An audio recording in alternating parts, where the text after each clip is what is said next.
녹정기, 김용 원저, 제옥원 13장.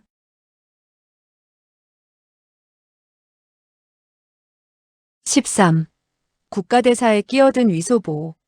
산 아래의 포위망을 뚫기가 매우 어려운 척 가장하고 다시 절간으로 되돌아 올라오도록 하시오. 하지만 그때 40~50명의 라마들을 사로잡아 오시오. 징심은 말했다. 방장의 뜻은 그 라마들을 인질로 삼아 경거망동하지 못하도록 하자는 것입니까? 만약 그렇다면 잡아오는 라마들의 배분이 높으면 높을수록 좋지 않겠소이까? 대라마들을 잡는다는 것은 아무래도 쉬운 노릇이 아니고 또 많은 살상을 면치 못할 것이오. 그러니 우리들은 수십 명의 소라마들만 잡아오면 충분할 것이오. 무승려들은 그의 뜻을 충분히 알아차리지 못했으나 방장의 명이라 모두 영을 받들어 절을 나섰다. 얼마 후 산허리께에서 고함 소리가 크게 일었다. 위소보는 고루에서 구경을 했다. 36명의 소림사 승려들이 라마떼 안으로 뛰어들었다. 이어 칼빛이 번쩍이는 가운데 서로 공방전이 벌어졌다. 36명의 승려들은 모두 소림사의 고승들이어서 일반 라마들은 자연 그들의 적수가 되지 못했다. 수십 장을 뚫고 나가자 길을 막는 라마들이 점점 더 많아지게 되었다. 징심 등은 주먹으로 치고 발로 차는가 하면 손바닥으로 내려치고 손가락으로 찔렀다. 삽시간에 수십 명이 쓰러졌다. 징심은 소리 높이 외쳤다. 적의 세력이 너무나 커서 달려나갈 수 없으니 잠시 절로 돌아가 다시 방법을 강구하도록 하세. 그의 내력이 심우해서 이 몇 마디의 고함 소리는 멀리까지 울려 퍼져 산골이 울릴 지경이었다. 징통 역시 소리 높이 외쳤다. 뚫고 나갈 수 없으니 어떻게 하면 좋지요? 모두들 라마를 잡아가세. 무승려들은 제각기 한두 명의 라마를 잡아 몸을 날려 절 안으로 달려들어왔다. 위소보는 싱글벙글 웃으면서 절문 앞에서 그들을 맞아들였다. 사람의 수를 헤아려 보니 잡아온 사람들은 47명이나 됐다. 문수전 안으로 들어가자 위소보는 입을 열었다. 이 녀석들의 옷을 모조리 벗기시오. 그리고 사람마다 18곳의 혈도를 짚어 후원의 창고 안에 감금하도록 하시오. 무승려들은 방장의 이와 같은 지시가 정말 헤아리기 어렵다고 생각했다. 그러나 즉시 47명의 라마들을 발가벗기고 몸에 혈도를 짚고 감금시켰다. 위소보는 합장하고 말했다. 이 세상의 무색상은 모두 헛것이고 없는 것이외다. 나도 없고 사람도 없으며 화상도 없고 라마도 없는 것이외다. 공이 바로 색이고 색이 바로 공이외다. 화상이 라마이고 라마가 즉 화상이외다. 여러 사질께서는 모두 다 가사를 벗으시고 라마의 옷으로 갈아입도록 하시오. 무승려들은 모두 다 아연해져서는 서로의 얼굴을 쳐다보았다. 위소보는 큰 소리로 부르짖었다. 쌍아, 그대는 이리 와서 나를 소라마로 분장시켜 다오. 쌍아는 줄곧 대전 밖에서 기다리고 있다가 그 말을 듣고 대전 안으로 들어왔다. 그리고는 가장 작은 라마의 포자를 집어들고 그에게 바꿔 입혔다. 위소보의 체구는 왜소해서 그 포자는 여전히 너무 컸다. 그리하여 비수를 뽑아 포자 아랫도리와 소매자락을 한 토막씩 잘라내고 허리를 허리띠로 졸라맸다. 그리고 라마관을 쓰게 되자 그야말로 영락없는 소라마였다. 위소보는 쌍아에게 말했다. 그대도 소라마로 분장을 해라. 진광이 물었다. 사수께서 라마의 복색으로 바꿔 입는 것은 무엇 때문이죠? 진관은 말했다. 설마하니 우리더러 라마에게 투항하여 황교로 개종하라는 것은 아니겠죠? 위소보는 말했다. 아니외다. 모두들 라마로 분장해서는 우르르 뒤쪽에 있는 조그만 절간으로 몰려가. 옥림과 행치 행전, 새, 화상을 잡아서는 그들의 혈도를 짚고 다시 그들에게 라마의 옷을 입히는 것이외다. 징통은 거기까지 듣더니 손뼉을 치며 좋아했다. 정말 묘책입니다. 묘책입니다. 우리 수십 명의 가짜 라마가 어둠을 타고 산 아래쪽으로 내려간다면 문 라마들은 진짜와 가짜를 분간하지 못할 것입니다. 무승려들은 일제히 좋다고 말했으며 대뜸 화난 얼굴을 지었다. 그런데 그들은 위소보의 이와 같은 묘책이 바로 가짜 기녀로 분장하여 공경에서 빠져나오게 되었던 옛날 지혜를 그대로 써먹은 것임을 알지 못하고 있었다. 진광은 주저했다. 하지만 행치대사 등 세 분의 위험을 거슬리게 되었으니 불경스러운 죄를 짓는 것이 아닌가. 위소보는 말했다. 아미타불, 그들 세 분의 목숨을 구하는 것은 그야말로 372 20일이라고 21층의 불탑을 만들어 세우는 것보다 낫지 않소이까? 조그만 위험을 거슬리는 것은 뜨거운 불길에 몸을 태우는 것보다 낫소이다. 진관은 말했다. 사숙의 말씀이 옳습니다. 무승려들은 일제히 승포 자락을 벗고 라마들의 옷으로 갈아입었다. 무승려들은 평소 계율을 엄히 지켜왔으며 근엄하면서도 장중한 태도를 지어왔다. 하지만 이때 그들은 위소보와 더불어 엉터리 같은 짓을 하고 라마들의 옷을 입게 되자 그 야릇하고 괴상한 모습에 서로 얼굴을 쳐다보며 킥킥 웃었다. 위소보는 말했다. 각자는 승포를 싸서 이 곤란한 처지에서 벗어난 이후 다시 바꿔 입도록 하시오. 산을 달려 내려가게 되었을 때 만약 흩어지게 된다면 부평현 길상사에서 모이도록 합시다. 그는 쌍아에게 은자와 물건을 찾아 보따리로 만들어 어깨에 짊어지도록 했다. 날이 어둑어둑해지기를 기다려 위소보는 말했다. 모두들 얼굴에 재와 흙을 바르도록 하시오. 그리고 각자 몸에 한 통의 물을 들도록 하시오. 이제 손을 쓰도록 합시다. 무승려들은 그 지시를 받자 모두 다 즐거워했으며 믿어 의심치 않고 그 말을 좇았다. 즉시 그들은 흙을 집어서는 얼굴에 문지르고는 한 통의 물을 들고 무기를 갖추었다. 그리고 일제히 산 뒤로 달려갔다. 옥림과 행치 그리고 행전 세 사람은 이미 분신하기로 결심을 하고 마당에 장작과 풀들을 쌓아놓고 몸에 향유를 발랐다. 문 라마들이 공격해오기를 기다려 그들에게 자기의 몸을 던져 불태운다는 사실을 밝힌 후 불을 지르려고 했다. 그런데 사전에 아무런 조짐도 보이지 않다가 문 라마들은 느닷없이 들이닥쳤다. 그러다가 오, 화차화차라는 서장말 같기도 한 괴상한 소리가 크게 일더니 수십 명의 라마들이 바로 절간 안으로 들이닥치는 것이 아닌가. 옥님은 낭낭히 외쳤다. 여러분들은 잠깐 기다리시오. 노나비 몇 마디 할 말이 있어. 그런데 그 말이 미처 끝나기도 전에 그의 머리 위에 한 통의 냉수가 퍼부어졌다. 그리고 곧이어 수십 통의 냉수가 다투어 세 사람의 몸에 뿌려졌다. 쌍아가 달려들어 행전의 혈도를 짚었다. 그리고 행치는 무공을 모르고 있고 옥님은 무공이 약하지 않았으나 손을 써서 항거하기를 원하지 않았다. 따라서 혼란 속에 모두 다 혈도를 짚히고 말았다. 무승려들은 재빨리 손을 써서 세 사람의 승포를 벗겨버리고 라마의 승복을 세 사람에게 입혔다.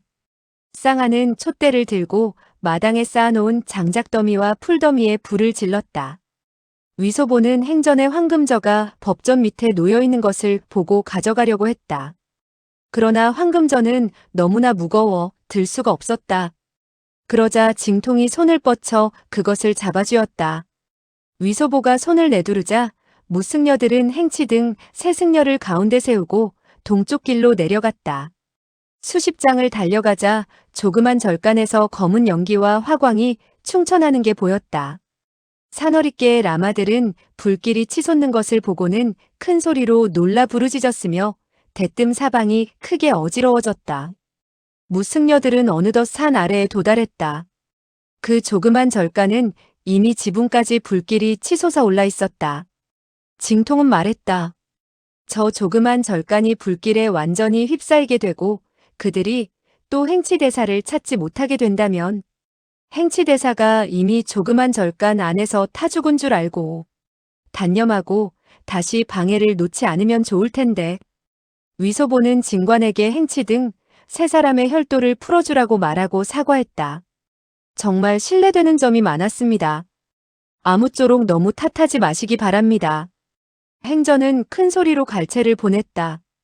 정말 묘책이요, 묘책이외다. 모두들 가볍고도 수월하게 도망쳐 나올 수 있었구려. 방장 대사, 그대는 우리들의 목숨을 구했으니 감사하다는 말을 해도 부족한 판인데 어찌 탓할 수가 있겠소이까? 행치가 결심을 하고 자기 몸에 불을 질러 이 세상을 등지려고 했을 때 행전은 충성심이 강한 나머지 주인을 따라 죽으려고 했다. 그러나 그의 마음속에는 역시 죽고 싶은 마음이 없었다. 이제 커다란 애겁에서 벗어나게 되자 자연 기뻐서 어쩔 줄을 몰라 했다. 그때 갑자기 맞은편 산길에서 발걸음 소리가 울려 퍼지더니 한때의 사람들이 재빠른 걸음으로 달려왔다. 징통이 말했다. 사숙 한때의 라마들이 공격해 옵니다. 위소보는 말했다. 우리들은 앞으로 달려나가며 입으로 오랑캐의 말을 하도록 합시다. 그리고 그들을 대하게 되었을 때 얼굴에 미소를 띠고 손을 뻗쳐 산 위를 가리키도록 합시다. 무승려들은 행치 등을 가운데 두고 보호한 채 큰 길을 따라 앞으로 달려나갔다. 이때 산모퉁이 저쪽에서 한때의 사람들이 달려나왔다. 그들의 손에는 등롱과 등불이 들려 있었는데 라마들이 아니었고 모두 다 산 위로 예불을 하러 가는 향객들이었는데 목에는 누런 푸대자루를 메고 있었다. 그런데 그 푸대자루 위에는 건성진향이라는 커다란 글자들이 쓰여 있었다. 이때 향객들 가운데서 한 명의 사내가 걸어 나오더니 큰 소리로 호통쳐 물었다. 당신들은 무엇하는 사람들이요? 이 사람은 체구가 매우 우람했고 음성이 우렁찼다. 위소보는 그를 보자 크게 기뻤다. 그는 바로 어전시위 총관인 다룡이었다. 그는 즉시 달려나가며 부르짖었다. 다형, 소재가 누구인지 잘 보시오. 다룡은 놀람과 기쁨에 얽혀 말했다. 아니, 위 형제가 아니오? 그대가, 이곳에는 웬일이오? 어찌하여 소라마의 모습을 하고 있소이까? 다형은 또 어떻게 이곳에 오셨소이까? 이와 같은 말을 하고 있는 사이에 다룡의 등 뒤로 다시 한때의 향객들이 달려왔다. 앞장을 선 향객들은 바로 조재현이었다. 위소보는 이를 보자 이 향객들이 모두 어전시위들이 분장한 것임을 알 수 있었다. 그러고 보니 그들 가운데 태반이 알고 있는 사람들이 아닌가. 무시위들은 그를 애워싸고 매우 다정하게 굴었다. 위소보는 나직이 다룡에게 물었다. 황상께서 그대들을 보내셨소? 황상과 태우께서 오대산으로 예불을 드리고자 오셨소. 지금 바로 영경사 안에 계시다네. 위소보는 놀람과 기쁨에 얽혀서 말했다. 황상께서 오대산에 오셨단 말이오? 그것 참 잘 되었소. 정말 잘 되었소이다. 그는 속으로 생각했다. 그 늙은 갈보가 이곳에는 무엇하러 왔지? 노항야는 그녀를 죽도록 미워할 텐데. 얼마 후 다시 한때의 효기영 군관과 병사들이 달려왔다. 모두 다 향객으로 분장하고 있었다. 위소보는 물었다. 이번에 북경에서 오대산으로 온 향객은 모두 몇 명이나 되시오? 다룡이 나직이 말했다. 우리 어전시위들 이외에도 효기영, 전봉영, 호군영 등이 모두 어가를 따라 이곳으로 왔소이다. 그렇다면 적어도 3, 4만의 관병은 되지 않겠소? 모두 3만 4천여 명이나 되오. 어가를 보호하는 문영의 총관은 누구시오? 강친왕이외다. 그렇다면 옛 친구로군. 그는 조재현에게 손짓을 해서 그가 다가오기를 기다려서는 말했다. 조형, 그대가 가서 강친왕에게 보고를 하시오. 나는 인마를 움직여서 한 가지 큰일을 해야겠소. 사태가 다급하니 그의 지시를 따를 수가 없으니 빨리 가서 허락을 받아오도록 하시오. 조재현은 대답을 하고 달려갔다. 곧이어 효기영의 정황기 도통차리주 역시 도달했다. 위소보는 말했다. 다형, 도통 어른, 수천 명의 서장 라마들은 황상께서 예불을 하러 오신다는 소문을 들었는지 지금 청량사를 겹겹이 에워싸고 반란을 일으키려 하고 있어. 그대들 두 분이 즉시 가서 그 반적들을 제거하시오. 그렇게 된다면 커다란 공로를 세우게 되는 것이외다. 두 사람은 크게 기뻐서 일제히 위소보에게 사의를 표했다. 위 대인이 우리들에게 공로를 넘겨주시니 정말 무엇으로 보답을 해야 할지 모르겠구려. 모두들 충심으로 황상을 위해 일을 하는 것인데 어찌 너니 나니 나눌 수 있겠소? 이것이야말로 복이 있으면 함께 누리고 어려움이 있으면 함께 겪자는 것이 아니겠소. 두 사람은 즉시 명령을 내려 사방의 산길을 지키도록 했다. 그리고 맹장들과 정예병을 불러 모아 산 위로 공격해 올라갔다. 위소보는 큰 소리로 부르짖었다. 성상께서는 인자하시고 영명하시며 호생지덕이 있소이다. 그대들은 그저 반정만 사로잡고 인명을 더 살상하지는 마시오. 성상께서는 조생어탕이시고 형편없는 황제가 아니기 때문이외다. 무시위들과 친병들은 일제히 대답했다. 그런데 이 몇 마디의 말은 노황제 보고 들으라고 한 말이었다. 소황제에게 아첨을 하는 것보다 더욱더 영험하고 효과가 있을 것이라고 내다보았기 때문이었다. 그는 몸을 돌려 행치의 앞으로 나아가 말했다. 세분 대사님, 우리들이 옷을 걸치고 있는 모양이 꼴불견이니 우선 앞에 금각사로 가서 옷을 바꿔 입도록 하십시오. 행치 등은 고개를 끄덕였다. 일행은 금각사에 이르렀다. 위소보는 절 안으로 들어가자마자 1,000냥의 은표를 꺼내 주지에게 내밀고 말했다. 잠시 보차를 빌려 휴식을 취하도록 하겠소이다. 모든 것은 더 묻지 마시오.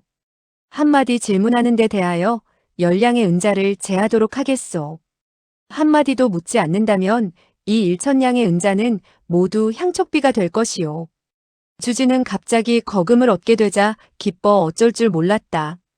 사형께서는 그러다가 그는 갑자기 입을 멈추고 약간 당황해하더니 말투를 바꾸었다. 차 한 잔을 마셔야겠죠? 그리고 총총히 안으로 들어가더니 차를 들고 나왔다. 위소보는 절을 나와 암암리에 명령을 내려 100명의 어전 시위들로 하여금 금각사 사방을 지키게 했다. 그리고 또 2명의 시위에게 당부하여 황상에게 이렇게 보고토록 했다. 소신 위소보의 직책이 너무나 중대하여 함부로 떠날 수 없어서 삼가 금각사에서 기다리겠습니다. 2명의 시위는 응낙하고 몸을 돌렸다. 무승려들은 옷을 바꿔 입고 앉아서 쉬었다. 이때 산 위에서 고함 소리가 크게 일었다. 시위와 친병들이 어느덧 라마들을 포위한 모양이었다. 한참 동안 시끄러운 소리가 들리더니 이윽고 그 소리가 점점 사그라졌다. 다시 반시진이 흐르자 갑자기 사방이 조용해졌다. 한참 후에 수십 명의 발걸음 소리가 멀리서부터 가볍게 들려오더니 절 밖에 이르러 멈추었다. 곧이어 발자국 소리가 나는 가운데 한때의 사람이 절 안으로 들어왔다. 소황제가 도달했구나. 그는 비수를 뽑아서는 손에 들고 행치가 쉬고 있는 승방 밖을 지켰다. 얼굴은 자연히 충심으로 주인을 지키고 100번 죽음도 불사하겠다는 표정을 짓고 있었다. 10여 명의 간단한 옷차림을 한 시위들이 재빠른 걸음으로 달려왔다. 그리고 손에 등롱을 들고 양쪽으로 늘어섰다. 한 명의 시위가 나직이 호통을 쳤다. 빨리 칼을 거두시오. 위소보는 뒤로 몇 걸음을 물러나 등을 문 쪽에 기대고 비수를 비스듬히 쳐들었다. 그야말로 한 사람이 지키고 있으면 만 사람이라도 뚫고 들어갈 수 없다는 기세를 보였다. 그런가 하면 또한 호통을 내질렀다. 선방 안에는 무대사들이 조용히 휴식을 하고 있소. 그 누구도 다가와 잔소리를 하지 마시오. 이때 몸에 남색 장포를 걸친 젊은이가 다가왔다. 바로 강희 황제였다. 위소보는 그제서야 비수를 갈무리하고는 앞으로 나아가 큰 절을 하며 나직이 말했다. 황상, 크게 기뻐하십시오. 노법사께서 안에 계십니다. 강희는 떨리는 음성으로 말했다. 그대가 나를 대신해서 통보를 해주게. 그리고 몸을 돌리더니 손짓을 했다. 그대들은 모두 물러가라. 무시위들이 물러간 이후 위소보는 선방의 문을 2번 가볍게 두드리고 말했다. 회명이 배웁기를 원합니다. 한참 시간이 걸렸으나 안에서 대답하는 소리가 없었다. 강희는 참을 수 없어 한 걸음 다가서며 문을 2번 두드렸다. 위소보는 손을 내저으며 아무 소리 말라는 신용을 했다. 이렇게 되자 강희는 목구멍까지 올라왔던 부항이란 소리를 억지로 삼킬 수밖에 없었다. 다시 한참의 시간이 흘렀다. 그제서야 행전이 말하는 소리가 들렸다. 방장 대사 사형은 이미 공문으로 뛰어든 몸이라 속세의 인연은 끝이 났소이다. 그러니 아무쪼록 바깥에 계신 분에게 그의 청수를 방해하지 말라고 전해주십시오. 위소보는 고개를 돌려 강희를 바라보았다. 그의 안색은 참담했다. 강희는 이미 참을 수 없다는 듯 갑자기 대성통곡을 하였다. 위소보는 두 손으로 가슴팍을 크게 몇 번 두들겼다. 그러고는 잇따라 소리내어 울었다. 한편으로 울음을 터뜨리면서 한편으로는 부르짖었다. 나는 이 세상에서 아버지도 없고 어머니도 없는 고아로구나. 외로운 신세로서 나를 귀여워할 사람이 없구나. 사람 노릇을 한다고 무슨 재미가 있으랴. 차라리 머리를 부딪혀 죽어버리는 것이 깨끗하겠다. 거짓으로 울음소리를 내는 것은 그가 어릴 적부터 익숙해진 장기라고 할 수 있었다. 그의 눈에서는 눈물이 주르륵 쏟아졌고 그의 울음소리는 매우 슬프게 들렸다. 이때 드륵 하는 소리와 함께 선방 문이 열렸다. 행전이 문 앞에 서서 입을 열었다. 소시주께서는 들어오십시오. 강희는 슬픔과 기쁨에 얽혀서는 곧장 방 안으로 들어가 행치의 두 다리를 얼싸안고 대성통곡을 했다. 행치는 가볍게 그의 머리를 쓰다듬으며 말했다. 이 바보 같은 아이야, 이 바보 같은 아이야. 그리고 눈물을 주르륵 흘렸다. 옥님과 행전은 고개를 숙인 채 선방에서 나왔다. 그리고 문을 닫아주었다. 위소보는 정신을 가다듬고 귀를 기울여서 선방 안에서 들리는 행치와 강희 부자 두 사람이 하는 말소리를 들었다.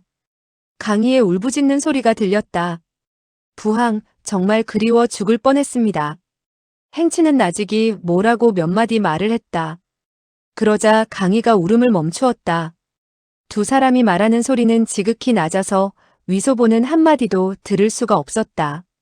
그는 호기심이 많았지만 방문 틈을 살짝 열고 귀를 기울일 수도 없어서 그저 문 밖에 서서 기다렸다. 한참 후에야 어렴풋이 강희가 단경황후를 들먹이는 소리를 들을 수 있었다.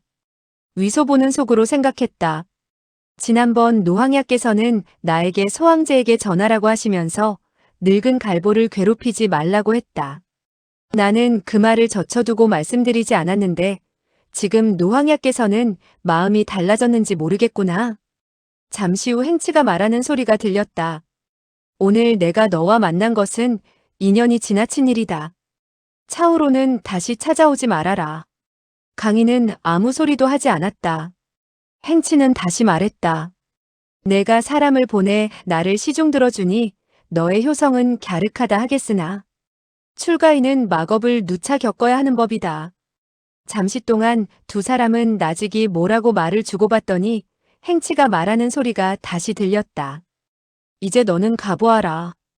그리고 몸조심하고 백성을 사랑해라. 백성을 사랑하는 것이 바로 나에게 효성을 다하는 것이다. 강희는 그래도 헤어지기가 아쉬운 듯 떠나려 하지 않았다. 끝내 발걸음 소리와 함께 방문이 열렸다. 행치는 강희의 손을 잡고 문 밖으로 걸어 나왔다. 부자 두 사람은 잠시 동안 서로 마주 보았다. 강희는 부친의 손을 꼭 잡았다.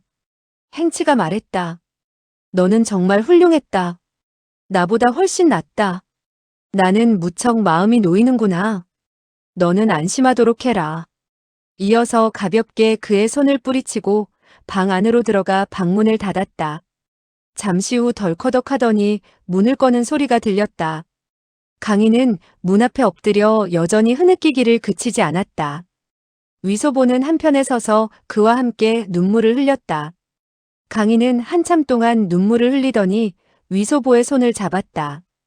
그리고 어깨를 나란히 하고 정원 앞 돌계단 위에 앉아 손수건을 꺼내 눈물을 닦았다.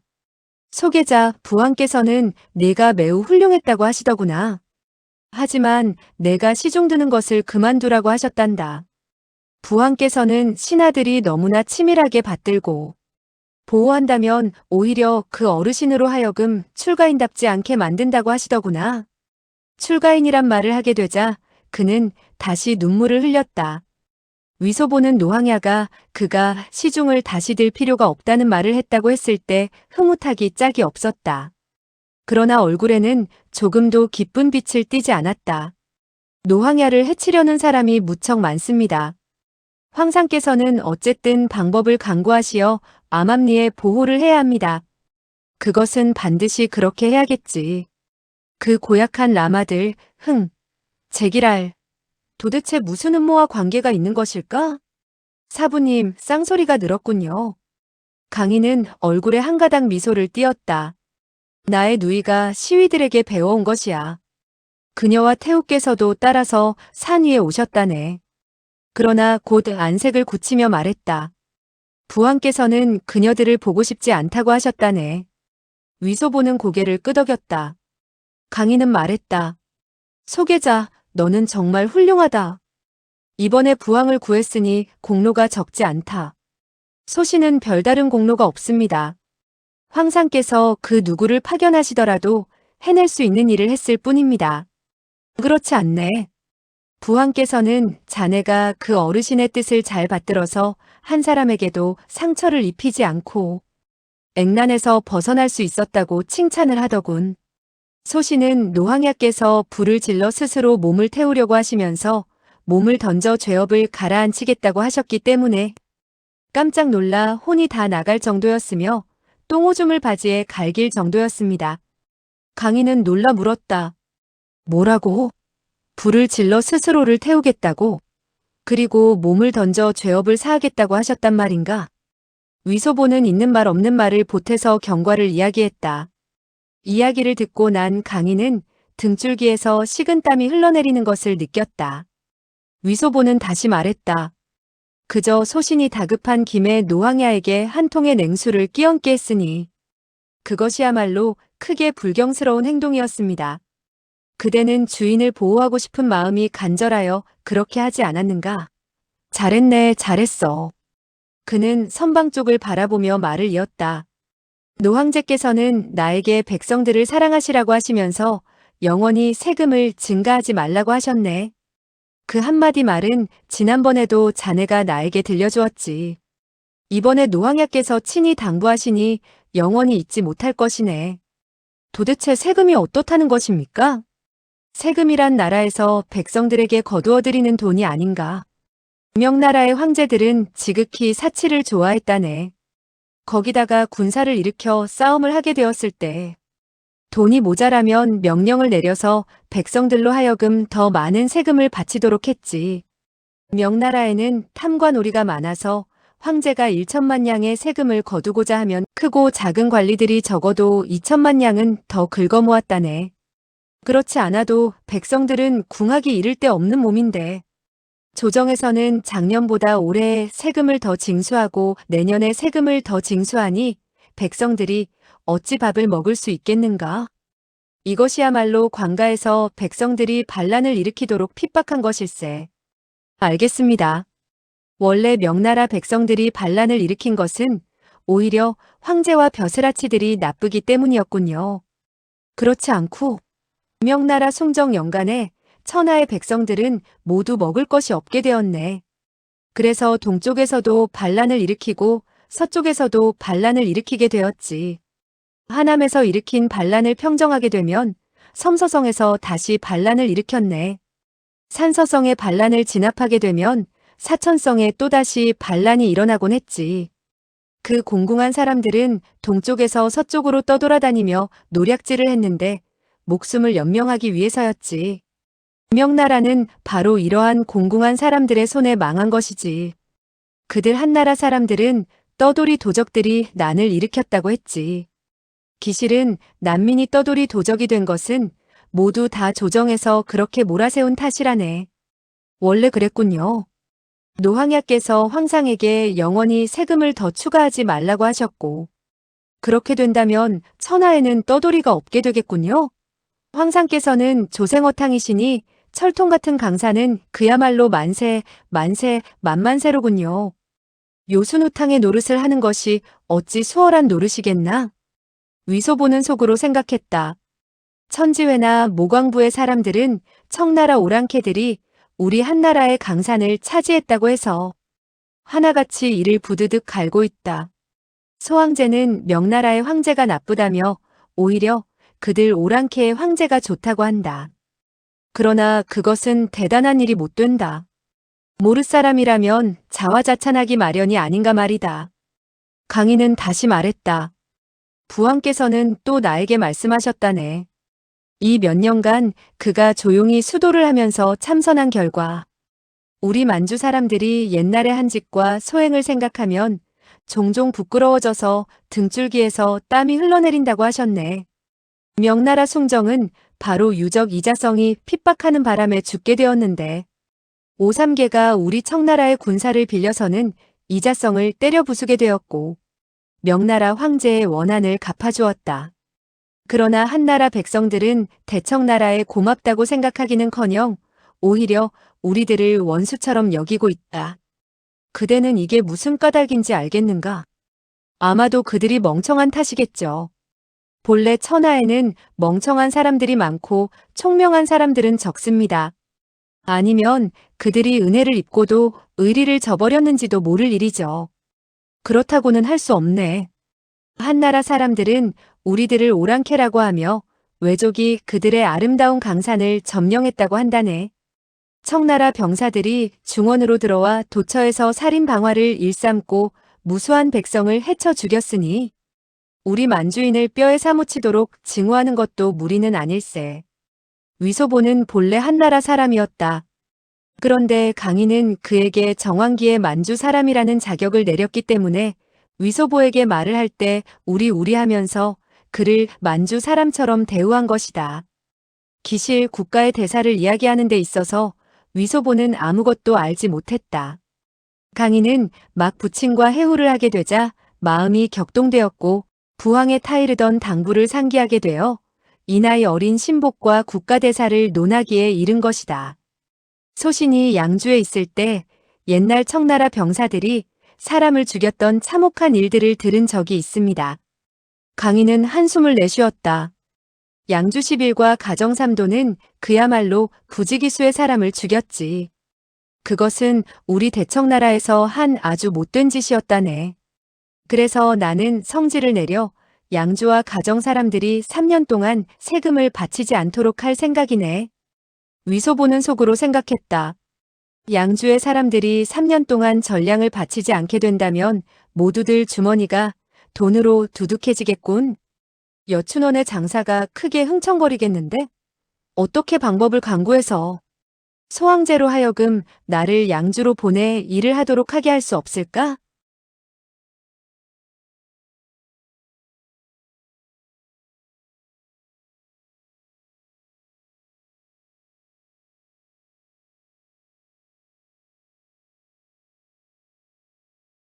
녹정기, 김용원저, 제옥원 14장.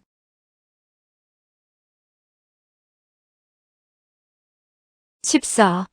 자객의 침입. 엄마 보고 갈보 노릇을 그만두라고 하고 내 스스로 새 곳에 기녀원을 차릴까 보다. 그리고 내가 주인이 되거나 전주가 되어 열흘 동안 크게 노름판을 벌여서 양주 10일이라고 하는 큰일을 벌여봐. 막대한 은자를 가지고 가정으로 가서 크게 빌어먹을 3번 노름판을 벌이겠다. 그렇게 된다면 가정 3도가 되지 않겠는가? 그는 다시 생각했다. 노황야와 황상께서는 모두 가정 3도에 너무나 많은 살인을 했으며 그야말로 아주 큰 참혹한 사건이었다고 하시는데 어째서 3번 노름을 하는데 적지 않은 사람을 죽이게 되었지? 가정이란 곳이 도대체 어디에 있는 곳인지 모르겠다. 그곳의 사람들은 노름하다가 칼부림을 하나 보다. 단단히 조심을 해야겠구나. 강인은 물었다. 소계자, 그대의 뜻은 어떤가? 위소보는 재빨리 말했다. 좋죠. 무척 좋습니다. 그렇게 된다면 모두들 먹을 밥이 있게 되고 돈이 있어서 그 누구도 반란을 일으키지 않게 되겠지요. 그는 돈이 있어서 노름을 할 수 있게 되리라는 말이 목구멍까지 넘어왔으나 노름을 한다는 말은 쑥 빼버리고 얼버무렸다. 먹을 밥이 있고 쓸 돈이 있다고 해서 반드시 반란을 일으키지 않는다는 법은 없다. 그대가 성을 나서게 되었을 때 시위 한 사람을 보내와서는 왕옥산의 역적들이라고 하지 않았는가? 나는 이미 친히 그에게 몇 번 물은 적이 있다네. 위소보는 속으로 깜짝 놀라 황망히 몸을 일으키며 말했다. 황상께서는 소신에게 쓸데없는 일에 다시 뛰어들지 말라고 했는데 이후 다시는 그러지 않겠습니다. 그대는 안께. 그 일은 매우 잘했네. 그것은 등한히 여길 게 아닐세. 이후에도 역시 나서서 간섭해야 될 일일세. 네.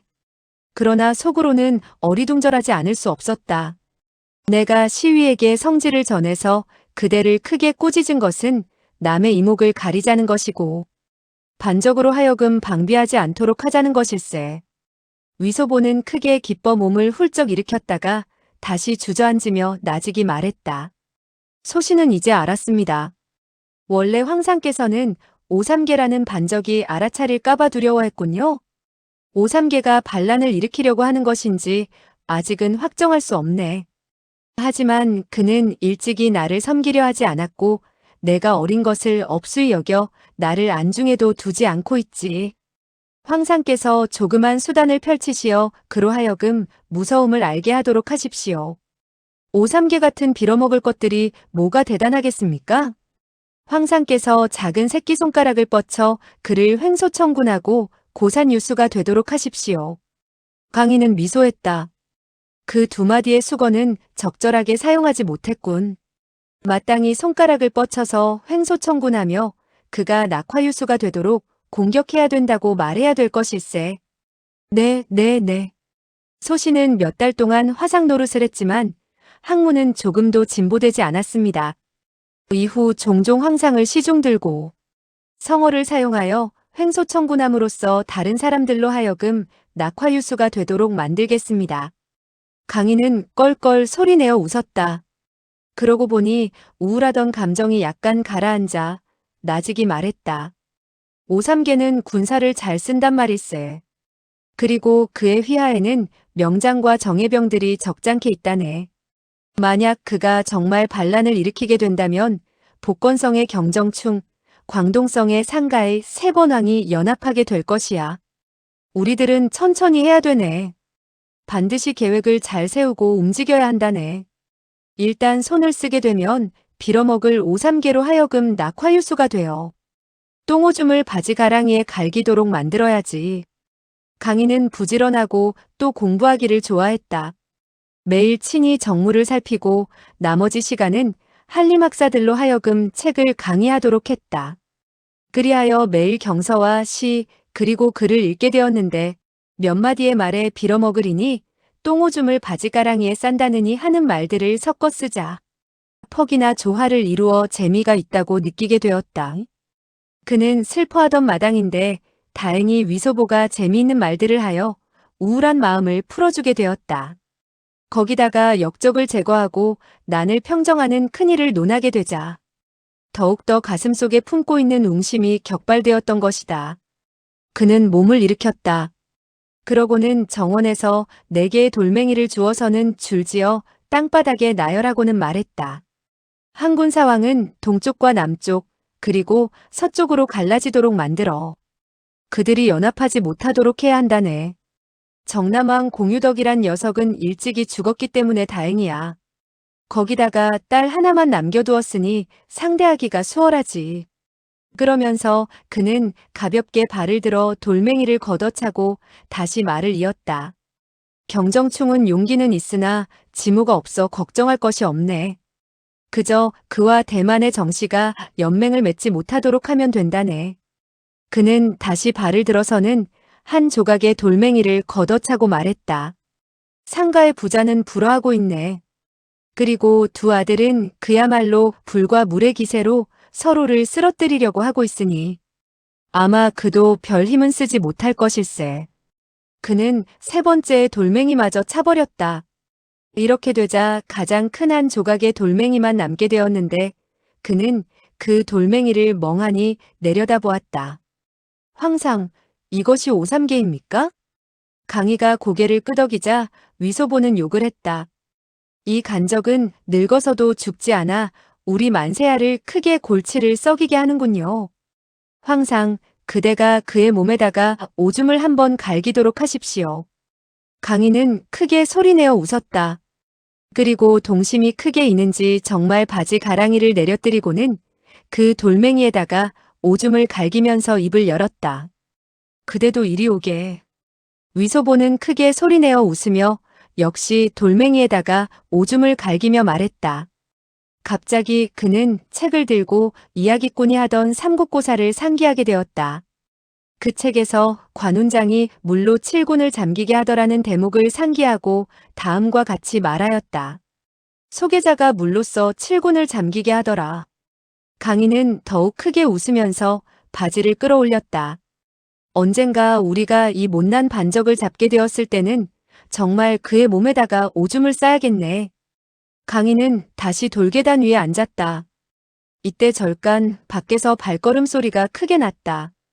그러나 떠드는 사람은 없었다. 아마도 적지 않은 사람이 바깥에 모여있는 모양이었다. 위소보는 말했다. 아마 그들이 고약한 라마들을 모조리 잡아온 것 같습니다. 황상께서는 그야말로 홍보기 제천입니다. 공교롭기 이를 데 없이 마침 이때에 달려와 그 고약한 라마들을 일망타진할 수 있으니 말입니다. 그것은 결코 공교로운 일이 아닐세. 나는 그대가 은밀히 전하는 전가를 받고 사람을 보내 사찰을 지켰지. 그대의 은밀한 전가를 전해 들은 이후 급히 달려왔으나 역시 한 걸음 늦고 말아 그 고약한 라마들로 하여금 어가를 경동케 했구먼. 위소보는 의아하여 물었다. 소신이 언제 은밀한 전가를 보냈다는 말씀입니까? 내가 시위들을 소림사로 보내 성지를 전하게 했을 때 그들은 한 몽골 왕자와 몇 명의 라마들, 그리고 몇 명의 무관을 보았다고 하더군. 그렇지 않은가? 그렇죠. 그때 그대는 그들에게 몰래 조사를 하라고 하지 않았는가? 이 몇 사람들은 정말 일을 애써서 해주었네. 대뜸 조사를 한 결과 그 몽골 왕자는 가리단이라는 것을 알아냈지. 그리고 무관은 마보라는 자로서 오삼계라는 녀석의 휘하에 있는 총병인 것을 알았지. 그들은 라마와 모반을 일으키기로 결탁을 하고 부왕에게 더욱더 불리한 일을 하려고 했네. 위소보는 무릎을 탁 쳤다. 원래 그랬었군요. 소신은 그들이 슬금슬금 남의 눈치를 보는 행동을 보고 좋지 않은 사람이라고 생각했습니다만 바로 오삼계의 부하일 줄은 몰랐습니다. 기실 그 사람들의 성명 내력을 그는 이미 알고 있었다. 그가 조재현 등에게 조사하도록 명한 것은 원래 그 노귀 소녀를 찾자는 것이고 덤으로 오삼계를 모함하자는 것이었는데 뜻밖에도 소왕제가 오대산으로 달려오는 결과를 낳게 된 것이었다. 강인은 말했다. 그 새 패거리의 사람들은 뒤에 서로 헤어지게 되었지. 시위 장강년은 라마들을 뒤따라가 그들이 크게 사람들을 모아 오대산으로 가서 한 중요한 인물을 잡으려고 한다는 사실을 듣게 되었지. 그는 사태가 중대한 것을 모르고 또 며칠 더 따라가 조사를 한 이후에야 북경으로 돌아와 상주를 하더군. 나는 그 말을 듣고 크게 초조해졌네. 즉시 급히 출발을 서둘렀지. 오삼계 그 반적이 그토록 대담하게 쓰리 수천이나 되는 라마들을 보내 노황야에게 죄를 짓다니 그거야말로 공공연히 반란을 일으키는 것이 아니겠습니까? 강인은 쉿하고 말했다. 작은 소리로 말하게. 나는 그저 그의 휘하 총병이 그들 라마들과 짝을 지어 동행한다는 사실을 알았을 뿐이네. 그가 정말 그대로 반란을 일으키려고 하는지 아직도 확실히 모르는 일일세. 틀림없이 반란을 일으킬 것입니다. 틀림없어요.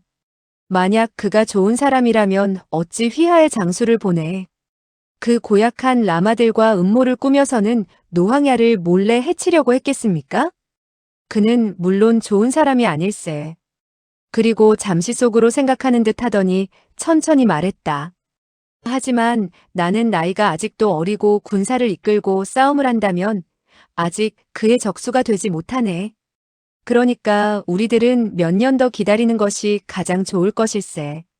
내가 좀 더 크게 되고 그가 좀 더 늙게 되기를 기다려야 한단 말일세. 소계자, 그대는 너무 성급히 굴지 말게. 하루를 더 보낼 수 있다면 우리에겐 그만큼 이득이고 그에게는 손해가 될 것이네. 위소보는 다급해져서 말했다. 만약 그가 늙어서 죽어버린다면 그에게 덕을 베푸는 결과가 되지 않겠습니까? 그거야말로 운수가 좋은 일이지. 그리고 그는 잠시 여유를 두었다가 다시 말했다. 부왕께서는 조금 전 나에게 당부하셨네. 도울 수 있으면 군사를 이끌고 싸움을 하지 않는 것이 좋다고 하셨네. 만약 싸움을 하게 된다면 승패를 막론하고 병졸들이 죽거나 상처를 입는 것은 물론 천하 백성들이 얼마나 많은 고초를 당하게 될지 모른다고 하셨다네. 그렇기 때문에 오삼계가 만약 일찍 죽어버리고 내가 손을 쓰게 될 때까지 기다리지 못하게 된다면 물론 그가 잠시 여유를 두자 위소보가 그 말을 받았다. 그야말로 정말 재미없는 노릇이 되죠. 강인은 웃으며 말했다. 하지만 백성과 병졸들에게는 정말 좋은 일이 아니겠는가? 소계자, 그대가 놀고 싶다면 언제고 한번 나는 그대를 데리고 요동에 가서 검은 곰이나 호랑이를 잡도록 하겠네. 위소보는 크게 기뻐서 부르짖었다. 그거 정말 묘합니다. 묘해요. 내가 6살 나던 해 부왕께서는 나를 데리고 바로 요동으로 사냥을 가셨지. 그런데 지금 그는 천천히 문가로 다가가서는 손으로 나무문을 어루만지면서 그만 울음을 터뜨리려고 했다. 그러나 그는 억지로 울음을 참는 듯 했으며 잠시 후 땅바닥에 엎드려서는 몇 번 큰절을 하고 나직이 말했다. 부왕께서는 보중하십시오. 저는 이제 가보겠습니다. 위소보도 따라서 큰절을 했다. 강인은 대웅보전으로 나아갔다. 강친왕 걸서가 효기영의 도통인 차리주, 어전시위 총관 다룡, 그리고 세객도 등의 어가를 따라온 대신들, 전봉영 도통, 호군영 도통 등을 데리고 대전에서 기다리고 있다가 황제가 나오는 것을 보자 무릎을 꿇고 인사를 올렸다. 무신하들은 몸을 일으킨 이후 그를 슬쩍 훔쳐보았다. 소황제의 눈가가 무척 붉은 것이 크게 한바탕 온 것이 틀림없는지라 모두 의아하게 생각했다. 그러고 보니 위소보의 얼굴에도 눈물 자국이 있지 않는가? 그리하여 무신하들은 하나같이 이렇게 생각했다. 틀림없이 위소보 저 어린 녀석이 황상을 울렸구나. 두 소년이 도대체 어떤 장난을 쳤는지 모르겠군. 순치가 오대산에서 출가했다는 사실을 강인은 엄비에 붙이고 있었다. 강친왕이 앞으로 나아가 상주했다. 황상에게 알립니다. 수천 명의 라마들이 청량사 밖에서 시끄럽게 다투는 것을 이곳에 잡아왔으니 그들을 어떻게 해야 할지 분부를 내려주십시오. 우두머리 되는 자를 데리고 오게. 차리주는 3명의 늙은 라마를 데려왔는데 그들의 발과 손은 모두 다 쇠사슬로 채워져 있었다. 3명의 라마는 강희가 바로 당금의 황제인 줄 모르고 매우 뻣뻣한 태도를 지어 보였다. 그리고 입속으로 중얼중얼 말하기를 그치지 않았다. 강희가 갑자기 썰라썰라하고 말했다. 무신하들은 모두 깜짝 놀랐다. 그 누구도 황상께서 서장어를 알고 계시리라는 것을 생각지 못했던 것이다. 기실 이 라마들은 몽골 라마들이었고 결코 서장에서 온 자들이 아니었다. 강희는 그들에게 몽골말을 했던 것이다. 잠시 동안 이야기를 하자 3명의 라마들은 고개를 떨어뜨린 채 더 말을 하지 않았다. 강희가 말했다. 그들을 옆방으로 데리고 가게. 짐이 엄밀히 그들을 신문하겠네. 다룡은 3사람을 대전의 옆에 있는 한 칸의 불경을 강희하는 방으로 데리고 들어갔다. 강희는 위소보에게 손짓을 했다. 2사람은 그 방으로 들어갔다. 위소보는 손을 뒤로 돌려 방문을 닫았다. 그리고 비수를 뽑아 3명의 라마들의 눈, 목, 코, 귀 여러 곳을 찌르는 신용을 했다. 강희는 몽골말로 큰 소리로 몇 마디 물었다. 한 명의 가장 늙은 라마가 공손한 태도로 일일이 대답했다. 2사람은 서로 묻고 대답하기를 한참 동안 했다. 위소보는 강희의 음성이 커지게 되고 약간 노기를 띨 때면 즉시 비수를 들고 위협을 했고 강희의 안색이 약간 부드러워지면 옆에서 싱글벙글 웃으며 그 라마에게 고개를 끄덕여 격려해 주었다. 강희는 그에게 반시진 남짓하게 질문을 하더니 그제서야 시위들에게 3명의 라마들을 데리고 나가도록 했으며 위소보에게 문을 닫으라고 한 이후 입을 열었다. 그것 참 이상하군. 강인은 다시 한 번 더 생각해보더니 물었다. 소계자, 부항이 이곳에서 출가한 사실을 몇 사람이나 알고 있는가? 황상과 소신 외에 이 일을 알고 있는 사람은 노황야의 사부이신 옥림대사와 그분의 사제이신 행전대사이지요.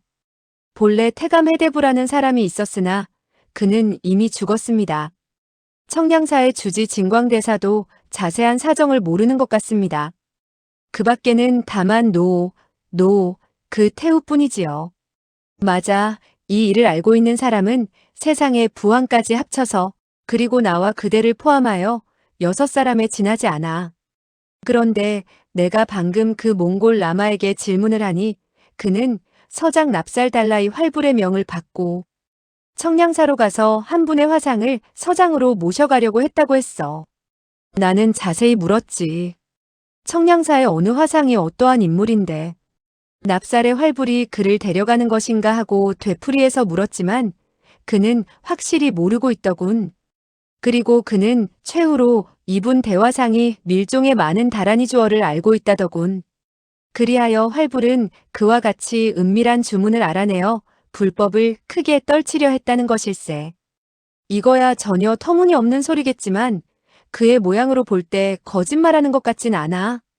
10중 8구 상대방에서 그와 같이 속이니까 그는 그 말을 정말로 믿은 것 같네.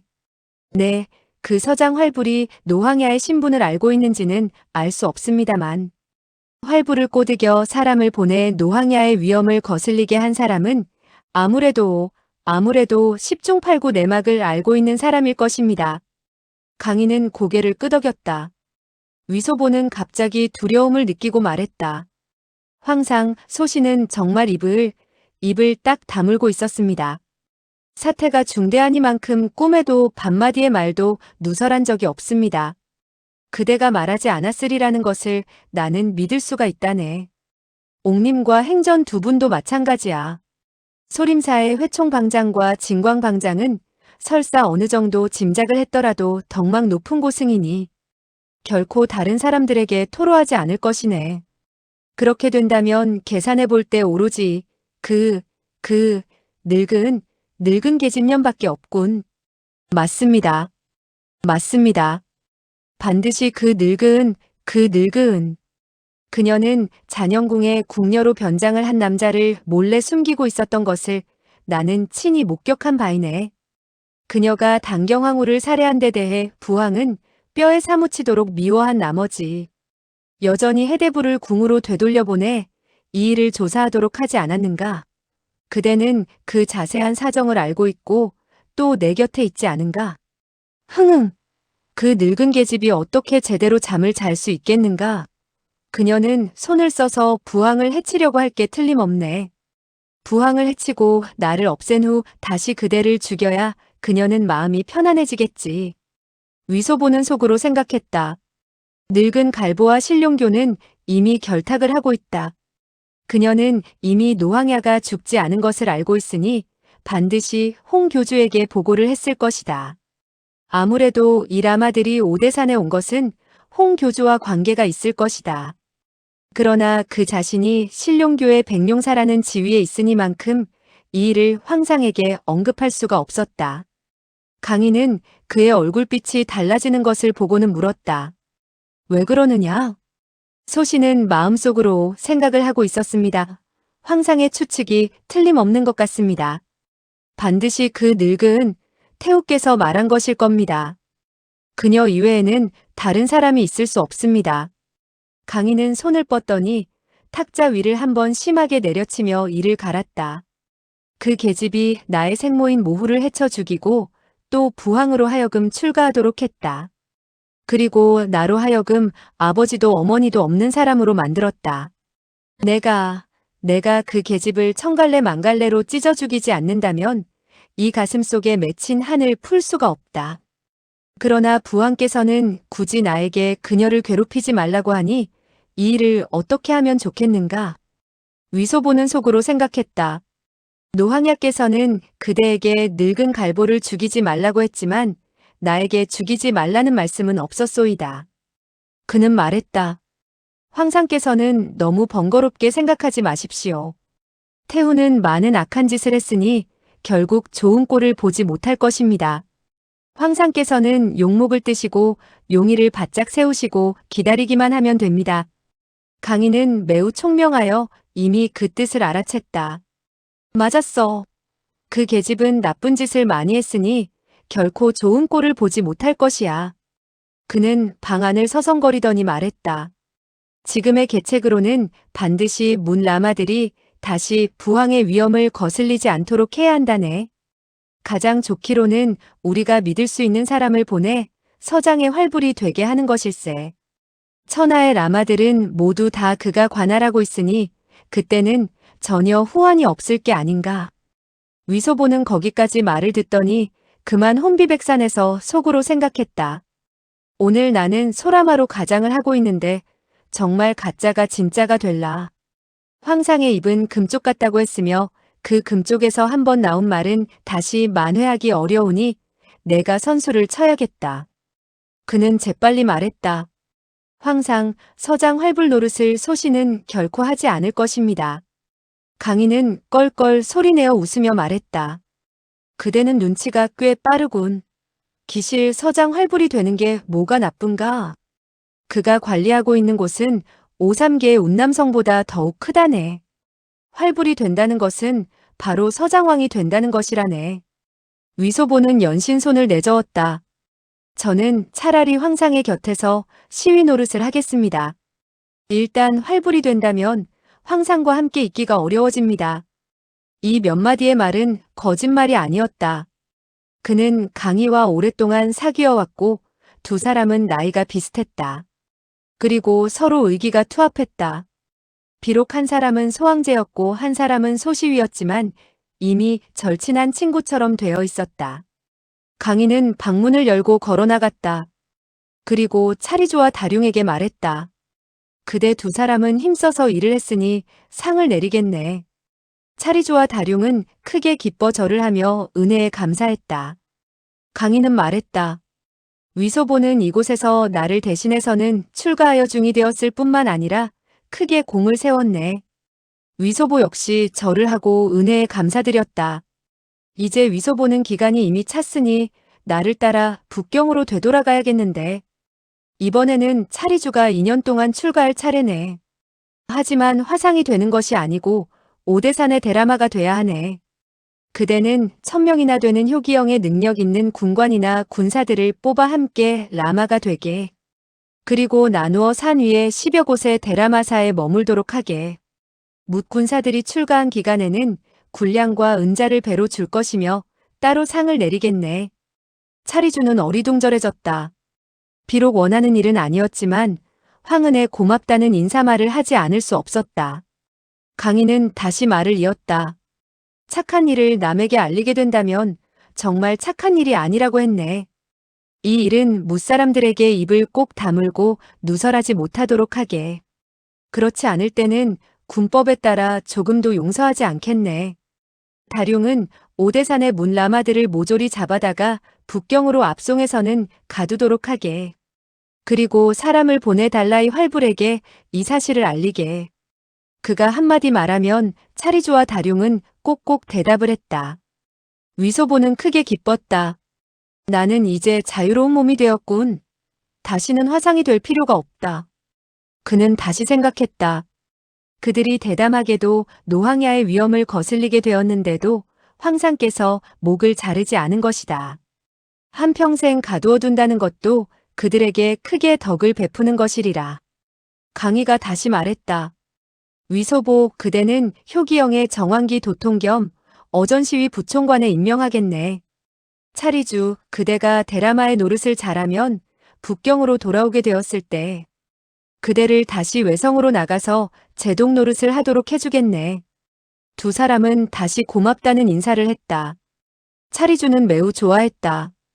북경성에는 대관들이 너무나 많았고 효기영의 도통은 황제의 신복에 지나지 않았다. 그러나 효기영은 팔기에 제각기 하나의 도통이 있기 마련이었고 그렇게 되니 8개의 도통이 있는 셈이니 세도가 당당하다고는 볼 수 없었다. 하지만 일단 외성으로 나가서 제독을 하게 된다면 그야말로 위풍당당할 뿐만 아니라 재물이 듬뿍 들어오기 마련이었다. 이때는 이미 새벽이었다. 강인은 청량사로 가서 부처님에게 인사를 드리겠다고 했다. 청량사 밖에 이르자 칼과 창이 땅바닥에 널려 있는 것을 볼 수 있었다. 그리고 풀 사이와 바위 위에 핏방울이 떨어져 있었다. 어젯밤 문 라마들을 붙잡아 갔을 때 한바탕 격전을 벌이게 되었고 그 싸움은 매우 대단했던 모양이었다. 강인은 청량사로 들어가 열애를 참배하고 문수보살에게 인사를 드렸다. 그리고 뒷산의 순치가 참선을 하고 있던 조그만 절간으로 가서 살펴보았다. 조그만 절간은 이미 모조리 타고 없었다. 강인은 속으로 놀라지 않을 수 없었다. 만약 부왕이 어젯밤 도망치지 못했더라면 바로 이 절간에서 타 죽었을 것이 아니겠는가? 그렇다면 나는 그는 세객도에게 분부하여 백은 2,000냥을 청량사에 시주하여서는 따로 조그만 절간을 짓도록 했다. 대웅보전으로 돌아오니 소림사의 승려들이 나와서 인사를 올렸다. 그들은 이 젊은 시주의 시종이 무척 많고 기세가 등등한 것을 보고 자연히 크게 내력이 있는 사람이라고 생각했으며 어쩌면 친왕이나 패륵인지도 모른다고 생각했다. 징통 등은 그 향객들로 가장한 시종들 가운데 적잖은 사람들이 몸에 무공을 지니고 있다는 사실을 알아보았던 것이다. 강인은 부친이 출가한 곳에 오자 떠나고 싶은 생각이 없어서 말했다. 나는 보찰에서 4, 5일 머무르고 싶은데 괜찮겠소? 위소보가 말했다. 대시주께서 머물러 계시겠다면 그것이야말로 바라던 일이. 그때 벼랑간 쿵 하는 소리가 커다랗게 일면서 흙과 모래가 다투어 떨어졌다. 대웅보전의 지붕에 이미 커다란 구멍이 뻥 뚫리고 하얀 그림자가 어른거리는 가운데 한 무더기에 하얀 물체가 곧장 떨어졌다. 놀랍게도 그것은 몸에 배기를 걸친 승려였다. 그는 손에 장검을 쥐고 질풍과 같이 강희에게 덮쳐들며 부르짖었다. 오늘 대명나라 천자의 원수를 갚으리라. 강희는 급히 뒤로 물러섰다. 다륜과 차리주, 강친왕 등은 황제 옆에 있었으나 모두 무기를 지니지 못한 터였다. 그 사람은 왼쪽 소매자락을 한번 벼락같이 휘둘렀다. 그러자 강맹하기 이를 데 없는 세찬 바람이 크게 파공성을 일으키며 뻗쳐오는 것이 아닌가. 다륜 등 7, 8명은 그대로 서 있지를 못하고 동시에 뒤로 나가 떨어지고 말았다. 징심과 진광 등은 일제히 부르짖었다. 사람을 해치면 안 돼요. 그리고 손을 뻗쳐 막으려고 했다. 그러자 그 승려는 다시 한번 소매자락을 떨쳤다. 소림파 징자 학렬의 승려들은 각기 절기를 펼쳐 해소시켰다. 무승려들이 호조수와 용조수 그리고 염화금나수, 금용공 등을 펼쳤으나 그 사람을 잡을 수 없었다. 천하에 이토록 뛰어난 인물이 있었던가. 그 백의 승려는 조금도 멈칫거리지 않고 검을 펼쳐서는 강희를 찔러갔다. 강희의 등이 부처님 앞에 모셔놓은 공탁에 닿아 뒤로 물러설래야 물러설 수가 없었다. 위소보는 급히 달려들어 강희의 앞을 막았다. 박! 하는 소리와 함께 검의 끝이 그의 가슴팍을 찔렀다. 장검이 휘청하고 구부러졌다. 위소보는 가슴팍이 격렬하게 아픈 것을 느꼈다. 그는 이미 비수를 뽑아 손에 들고 있었는데 본능적으로 손을 휘둘러 적의 검을 두 토막으로 동강내고 말았다. 백의의 승려는 어리둥절해졌다. 그때 진관이 부르짖었다. 나의 사숙을 해치지 마시오. 그리고 왼손으로 백의 승려의 오른쪽 어깨를 후려치려고 했다. 백의 승려는 부서진 검을 내던지더니 손을 뒤로 돌려 막았다. 펑! 하는 소리와 함께 진관은 그 순간 가슴팍에서 뜨거운 기혈이 끓어오르는 것을 느꼈고 두 눈에 불똥이 튕기는 것을 깨달았다. 백의 승려는 칭찬했다. 훌륭한 재간이군. 그는 사방에 고수들이 무척 많은 것을 보고 또한 조금 전 일검에 그 소화상의 가슴팍을 꿰뚫지 못했다는 사실에 대해서 더욱더 경악해 마지 않았다. 그의 오른손을 쭉 뻗치더니 어느덧 위소보의 앞서풀 움켜잡았다. 그리고 벼락같이 몸을 솟구쳐 대전 위에 지붕에 생긴 뻥 뚫린 구멍으로 솟구쳐 올라갔다. 그야말로 재빠르기 이를 데 없었다. 대전에는 36명의 소림사 고수들이 있었으나 한 사람도 막지를 못했다. 징심과 진광 등은 급히 그 뻥 뚫어진 구멍으로 뒤따라 몸을 솟구쳤다. 뒷산 쪽에서 하얀 그림자가 어른거리고 있었다. 어느덧 하얀 그림자는 이미 10여 장 밖에서 달려가고 있었다. 이 사람의 경신법의 훌륭함은 실로 불가사의할 정도였다. 무승려들은 뒤쫓아갈 수 없음을 알았다. 그러나 본사의 방장이 사로잡혔으니 뒤쫓아 잡을 수 없다고 하더라도 쫓아가지 않을 수 없었다.